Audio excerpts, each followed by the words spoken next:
షారుఖ్ ఖాన్, సందీప్ రెడ్డి మధ్య అప్పుడే మాటల యుద్ధం మొదలైందా? ఆ విషయంలో ఎవరికి వారు తగ్గడం లేదా? ఎవరికి వారే రైట్ అనుకుంటున్నారా అంటే అవుననే తెలుస్తోంది. ఇంతకీ ఈ వారు ఎందుకు మొదలైంది? అందుకు కారణాలు ఏంటి అంటే ఆ పూర్తి వివరాల్లోకి వెళ్లాల్సిందే. సందీప్ రెడ్డి వంగ తెరకెక్కించిన యానిమల్ ఎంత పెద్ద సక్సెస్ అయిందో అంతకుమించి పాత్రల పరంగా అంతే నెగిటివిటీని తెచ్చిపెట్టిన సంగతి తెలిసిందే. సినిమాలో పాత్రలన్నింటినీ విమర్శించిన నోళ్లు ఎన్నో ఉన్నాయి.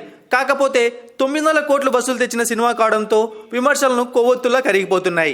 ఇటీవలే షారుఖ్ ఖాన్ కూడా విలన్ పాత్రలపై ఆసక్తికర వ్యాఖ్యలు చేసిన సంగతి తెలిసిందే. ఆశాజనకంగా సంతోషంగా ఉండే కథలెన్నో ఎంచుకుంటాను. నా సినిమాలో హీరో పాత్ర మంచి పనులే చేస్తుంది, ఎంతో మందికి ఆదర్శంగా ఉంటుంది. అలా చేయకుండా ఉండే పాత్రే విలన్. అలాంటి పాత్రకు నా చేతిలో చావు దెబ్బలు తప్పవు అని చెప్పాడు. ఎందుకంటే ఎప్పుడైనా చెడుపై మంచి గెలుస్తుంది అన్నారు. తాజాగా ఈ వ్యాఖ్యలపై సందీప్ రెడ్డి అంతే ధీటుగా స్పందించినట్టు తెలుస్తోంది. హీరో పేరు పెట్టకుండా అతడిపై తనదైన శైలిలో స్పందించాడు సందీప్. కొందరికి హీరో అంటే అర్థం ఏంటో తెలియడం లేదు. ఆదర్శవంతమైన పాత్రలే చేయాలని ఆలోచిస్తే హీరో అవుతారని అనుకుంటున్నారు. నేను అలా అనుకోను అని సందీప్ వ్యాఖ్యానించాడు. దీంతో ఈ వ్యాఖ్యలు షారుఖ్ ఖాన్ కి కౌంటర్ గానే వేసినట్లు నెటిజన్లు అభిప్రాయపడుతున్నారు.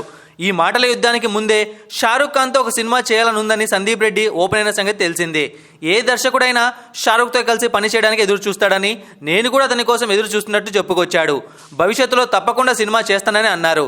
ఆ తర్వాత షారుఖ్ ఖాన్ సినిమాలో పాత్రలపై గురించి మాట్లాడుతూ పైన చెప్పిన విధంగా స్పందించాడు. దీంతో సందీప్ రెడ్డి వంగ సీన్లోకి రావాల్సి వచ్చింది. ఇప్పుడు ఇది చినిగి చినిగి గాలివనలా మారుతోంది. బాలీవుడ్లో చాలా మంది అనిమల్ సినిమాను విమర్శిస్తున్నారు. వాళ్లకు ప్రతి ఒక్కరికి కౌంటర్లు ఇస్తూనే ఉన్నాడు సందీప్ రెడ్డి వంగ.